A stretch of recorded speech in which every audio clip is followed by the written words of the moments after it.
تو 60 ثانیه به صورت ساده ببینیم یه موتور 4 سیلندر چطور کار میکنه. این موتور 4 مرحله اصلی داره. تو مرحله اول در حالی که سوپاپ‌های خروجی بسته و سوپاپ‌های ورودی بازن، پیستون پایین میاد و مخروط هوا و بنزین وارد سیلندر میشه.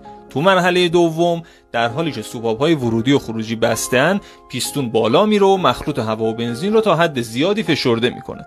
تو مرحله سوم در حالی که هنوز همه سوپاپ‌ها بسته‌اند، شمع جرقه میزنه و باعث آتش گرفتن سوخت و آزاد شدن انرژیش میشه و پیستون با شدت به پایین حرکت میکنه. تو مرحله چهارم هم در حالی که سوپاپ‌های ورودی بسته و سوپاپ‌های خروجی بازن، پیستون بالا میاد و گازهای حاصل از احتراق رو از سیلندر خارج میکنه. تو هر لحظه یکی از این 4 مرحله در هر یک از سیلندرها در حال رخ دادنه. اولین حرکت با استارت خودرو شروع میشه و بعدش این حرکت به دلیل چرخش میلنگ ادامه پیدا میکنه.